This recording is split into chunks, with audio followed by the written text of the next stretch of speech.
Pessoal, essa questão, eles mostram pra gente um gráfico, né, que está ilustrando o crescimento de uma população. E aí, em relação ao assunto, eles pedem pra gente indicar aquelas proposições verdadeiras. Então, o que esse gráfico está mostrando pra gente, né? Alguns pontos, A, B, C, D e E. E aí a gente vê que no início você tem um crescimento mais lento, o crescimento aumenta bem rápido, depois ele se torna relativamente estável, né? Tem uns aumentos e uns decréscimos, mas fica mais ou menos sempre numa linha de equilíbrio. Então, vamos avaliar aqui essas alternativas. Na primeira, o crescimento da população em A é menor do que em B.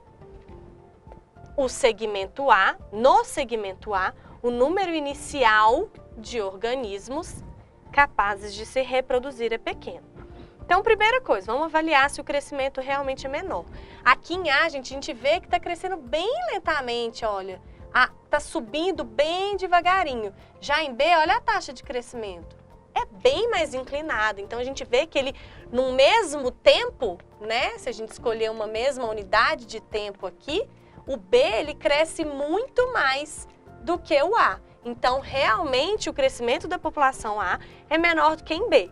E o número inicial, gente, é óbvio que em A é menor. Olha só, o gráfico. Você começa aqui nessa distância, quase perto do zero. Já em B, ó, você está começando bem mais alto. Então, essa está correta. Na segunda, o segmento B mostra que a população adquire maior velocidade de crescimento. Fala-se em crescimento exponencial. A gente já viu que é um crescimento bem mais rápido mesmo.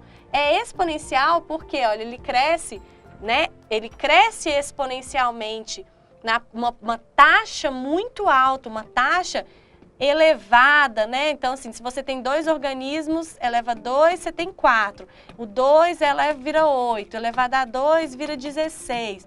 Isso é uma taxa exponencial, que é o que a gente tem aqui no crescimento em B, que também, então, está correta essa alternativa.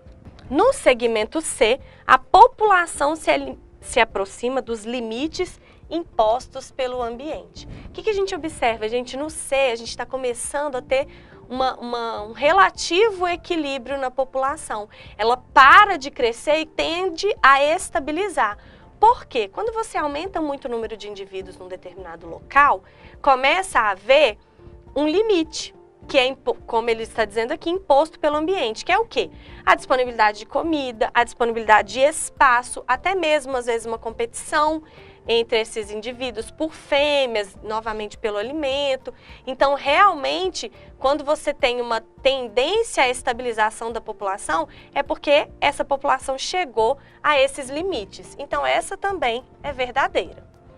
No segmento D da curva, evidencia-se que ocorrem pequenas oscilações em torno da situação de equilíbrio. Gente, essa também é verdadeira, ó. Então, o D está aqui. A gente vê, na maior parte do tempo, a população fica próximo à linha do equilíbrio. Você tem um aumento e uma certa diminuição, mas nada muito drástico, nada muito fora da linha do equilíbrio, ok? Então, também está correta. E em E, seta indicativa, ilustra-se o crescimento esperado caso não existisse resistência ambiental. Essa resistência ambiental tem tudo a ver com esses limites que a gente falou imposto pelo ambiente. Então, esses limites impostos pelo ambiente. Se você tivesse espaço indefinido, alimento indefinido, essa população ia crescer para sempre, né? Você ia ter sempre um aumento do número de organismos, mas na realidade isso não acontece. Então, essa seta ela indica esse crescimento eterno se não existisse a resistência ambiental.